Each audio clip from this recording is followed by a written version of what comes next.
Hello, good evening, नमस्कार दोस्तों my name is Vikanshu Tomar और मैं आज आपके सामने 26 जनवरी की स्पेशल वीडियो लेकर के आया हूं। और जैसे कि आप सभी जानते हैं, मैंने हिंदी की सीरीज आपकी स्टार्ट की थी और जो मैं आज आपका स्टार्ट कर रहा हूं वो है हमारा करंट अफेयर्स।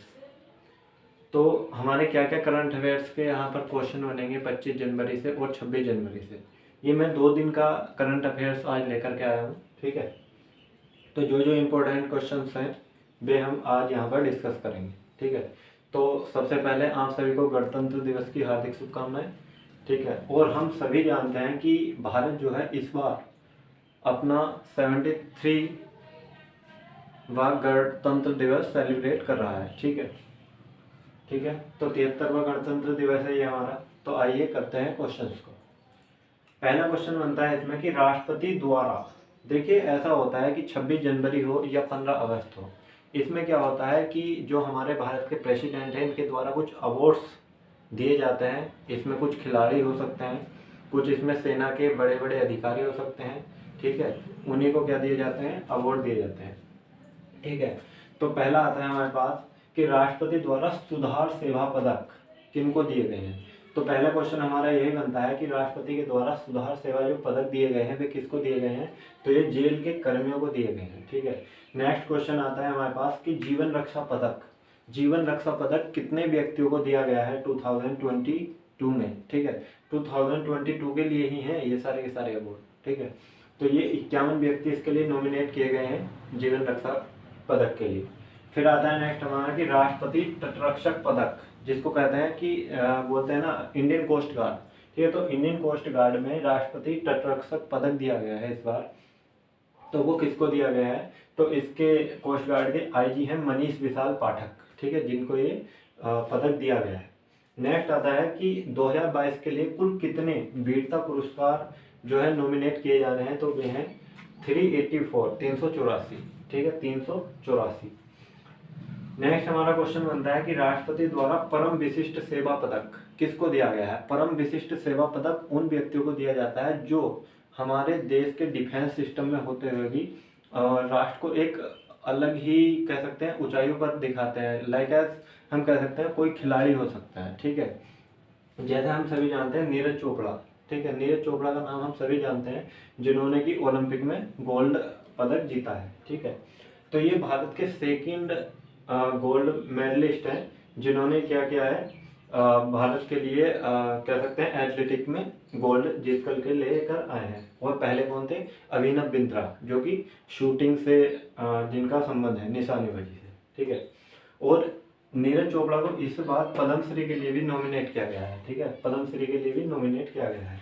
परम विशिष्ट सेवा पदक नीरज चोपड़ा, ठीक है, और पद्मश्री नीरज चोपड़ा। और इनके साथ ही हैं हमारे एक सिंगर है सोनू निगम, ठीक है, सोनू निगम साहब को भी क्या दिया जा रहा है, पद्मश्री दिया जाना है।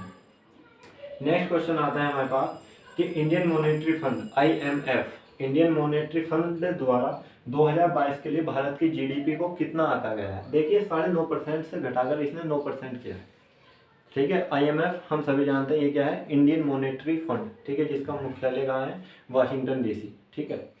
नेक्स्ट आता है क्या, पाकिस्तान के सुप्रीम कोर्ट की पहली महिला जज, पहली वुमेन जस्टिस कौन बनी है, ठीक है। तो पहली पाकिस्तान की सुप्रीम कोर्ट की पहली महिला जस्टिस कौन बनी है, ये बनी है आयशा मलिक, आयशा मलिक। और अगर पूछा जाए कि पाकिस्तान के जो चीफ जस्टिस हैं वो कौन है, तो उनका नाम है गुलजार अहमद। जो आयशा मलिक हैं ये पहली सुप्रीम कोर्ट में नॉमिनेट होने वाली पहली महिला जज है, ठीक है।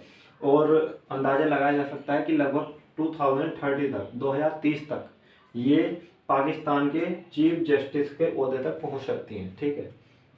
नेक्स्ट आता है कि पद्म पुरस्कार 2022 की घोषणा की गई है, उसमें कुल कितने लोगों को नॉमिनेट किया गया है। तो 128 लोगों को यहाँ नॉमिनेट किया गया है।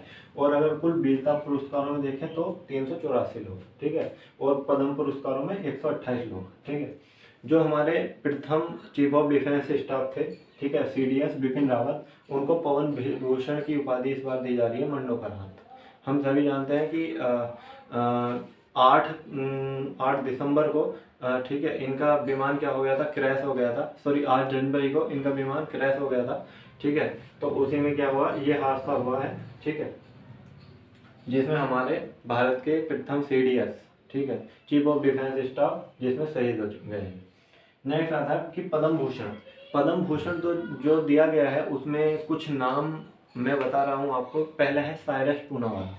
हम सभी जानते हैं कि सीरम इंस्टीट्यूट कौन सी है, जिसने कोविड-19 के टाइम पे बहुत ज़्यादा ये फेमस रही है, सीरम इंस्टीट्यूट, ठीक है।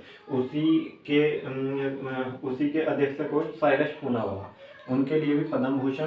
और ये कृष्णा एला और इन्हीं के साथ में है शविता एला, ठीक है।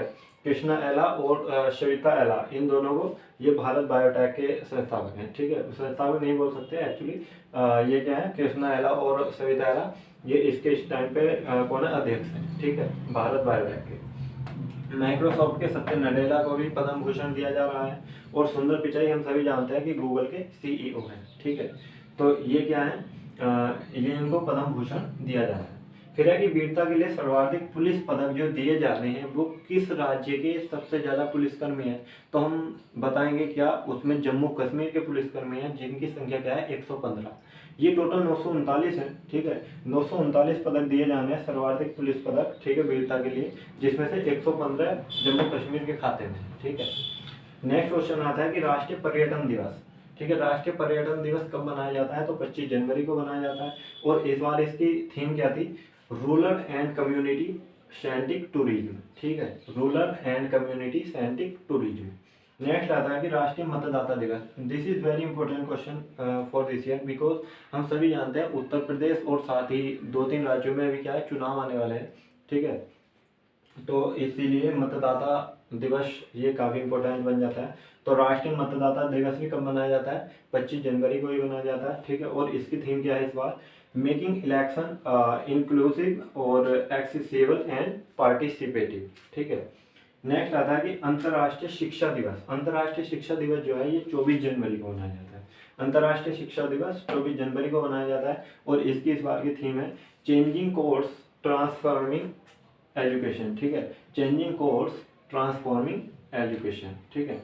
नेक्स्ट आता है कि लखनऊ की IPL टीम, लखनऊ की IPL टीम का जो है गठन किया गया है इस बार, जो हमारी होती है कि इंडियन प्रीमियर लीग जो होती है ये हर वर्ष आयोजित की जाती है। तो लखनऊ की इस बार टीम बनी है, जिसका नाम क्या रखा गया है, लखनऊ सुपर जायंट, ठीक है, लखनऊ सुपर जायंट, जिसके हम जानते हैं कि जिसके मालिक कौन है, ये गोयनका साहब है, ठीक है, ये गोयनका साहब है, ठीक। तो ये सारे हमारे करंट अफेयर्स के क्वेश्चन बनते हैं 26 जनवरी और 25 जनवरी से। और मैं आपकी जानकारी के लिए बता दूं, जो हमारा 26 जनवरी है, 26 जनवरी अर्थात इसको हम गणतंत्र दिवस के रूप में हर साल सेलिब्रेट करते हैं। तो पहली चीज़ हम सभी जानते हैं कि 15 अगस्त को क्या हुआ था कि हमारा भारत आज़ाद हुआ था। लेकिन आखिरकार ऐसा 26 जनवरी को क्या हुआ, जिसके कारण 26 जनवरी को ही क्या मनाया जाता है, हमारा गणतंत्र दिवस मनाया जाता है। तो मैं आपकी जानकारी के लिए बता दूं, देखिए, जिस टाइम तक हमें आज़ादी नहीं मिली थी उस टाइम पे भारत में एक बहुत ही कह सकते हैं हाईलाइट चल रही थी संस्था, जिस संस्था का नाम क्या था, भारतीय राष्ट्रीय कांग्रेस, ठीक है, इंडियन नेशनल कांग्रेस, INC, ठीक है, इंडियन नेशनल कांग्रेस। अभी इस नेशनल कांग्रेस के क्या होते थे कि हर वर्ष इसके अधिवेशन हुआ करते थे, लगभग प्रति 1 साल में हुआ करते थे। और एक वर्ष 1929 में ये डिसाइड किया गया कि 26 जनवरी 1930 ईस्वी को भारत को क्या मिल जाएगा, डोमिनियन स्टेट का दर्जा मिल जाएगा। डोमिनियन स्टेट मतलब कि एक तरह से कह सकते हैं कि ये क्या हो जाएगा, एक आज़ादी की राह पर बढ़ जाएगा। ये डोमिनियन स्टेटस का दर्जा ऐसा होता है कि इसमें ऐसा होना था कि कुछ चीज़ों पर जो अधिकार होगा वो किसका होगा, महारानी ब्रिटेन का ही होगा, या कह सकते हैं कि भारत की जो मतलब अध्यक्ष होगा वो कौन होंगी, महारानी ब्रिटेन ही होंगी। लेकिन उस पर जो काम करने का तरीका होगा वो किसका होगा, भारतीयों का होगा, ठीक है। तो इस चीज की मांग की गई थी, यह कह सकते हैं पूर्ण स्वराज्य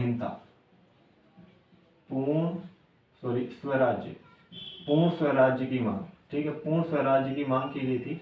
और इसीलिए 26 जनवरी 1930 से भारत क्या कर रहा था, आज़ादी से पहले अपना आज़ादी का वर्ष बनाता चला आ रहा था। अब जैसे हमारा संविधान सभा 1946 में गठित हुई और ये संविधान हमारा बनकर तैयार हो गया था 26 नवंबर 1949 ईस्वी को। लेकिन इस दिन इसको लागू नहीं किया गया। लागू इसीलिए नहीं किया गया क्योंकि नवंबर, दिसंबर और जनवरी मात्र 2 महीने के बाद ही क्या होना था, भारत का आज़ादी दिवस आना था। तो इसीलिए गणतंत्र की मान्यता देते हुए 26 जनवरी 1950 को भारत का क्या कर दिया गया, संविधान लागू कर दिया गया। और उसी दिन से भारत में प्रतिवर्ष गणतंत्र दिवस कब मनाया जाने लगा, 26 जनवरी को मनाया जाने लगा।